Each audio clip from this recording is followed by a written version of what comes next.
बिस्मिल्लाहिर्रहमानिर्रहीम। अस्सलाम वालेकुम। कंट्री न्यूज़ के साथ में हुदानिश मलिक। आइए नजर डालते हैं अब तक की खबरों पर।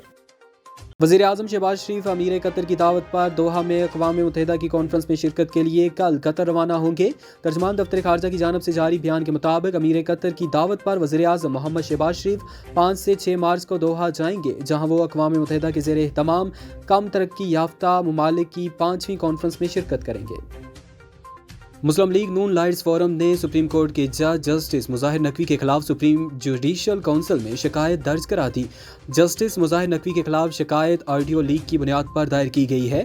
दरख्वास्त में चौधरी परवेज़ इलाही के साथ मुबैना गुफ्तगू का ट्रांसक्रिप्ट भी शामिल है।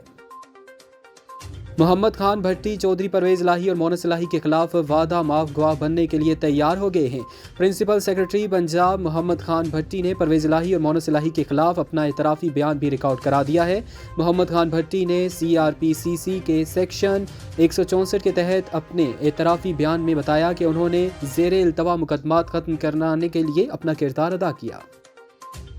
वज़ीर आज़म आज़ाद हुकूमत रियासत जम्मू कश्मीर सरदार तनवीर इलियास खान का तुर्किया के सफारतखाने का दौरा। वज़ीर आज़म आज़ाद कश्मीर ने तुर्किया के ज़लज़ला मुतासरीन के लिए हुकूमत आज़ाद कश्मीर की जानिब से 47 करोड़ रुपए जबकि अपनी जानिब से 1 करोड़ रुपए का इमदादी चेक तुर्किश सफ़ीर डॉक्टर महमद पाचाची के सपुर्द किया और शहदाए ज़लज़ला और ज़ख्मियों की सेहतियाबी के लिए दुआ की।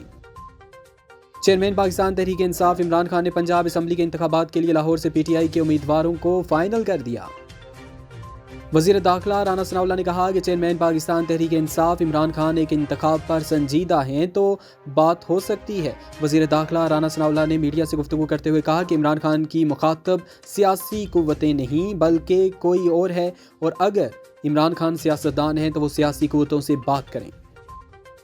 सूबा खैबर पख्तूनख्वा के गवर्नर गुलाम अली ने कहा कि उनकी ख्वाहिश थी कि खैबर पख्तूनख्वा और पंजाब में आम इंतखाबात के लिए मुत्तफ़िका तारीख का ऐलान किया जाता। मुत्तफ़िका तारीख के लिए सदर ममलिकत आरिफ अलवी से राबिता भी किया था। अगर वो ऐलान से कबल मुत्तफ़िका तारीख पर मुशावरत के लिए बुला लेते तो मुस्बत पैगाम जाता। वफाकी वज़ीर एहसन इकबाल ने नवाज शरीफ की नाअहली के फैसले पर फुल कोर्ट में नज़रसानी का मुतालबा कर दिया। प्रोग्राम में गुफ्तगू करते हुए एहसन इकबाल ने कहा कि जब नवाज शरीफ को नाअहल किया गया तो अपील का हक नहीं दिया गया। पाकिस्तान सुपर लीग के 8वें एडिशन के मैच में आजम खान की जारहाना बैटिंग की बदौलत इस्लामाबाद यूनाइटेड ने कराची किंग्स को 6 विकेटों से शिकस्त देकर उनकी प्ले ऑफ तक रसाई की तमाम तर उम्मीदों को खत्म कर दिया। अब तक लिए इतना ही। मज़ीद बाखबर रहने के लिए देखते रहें कंट्री।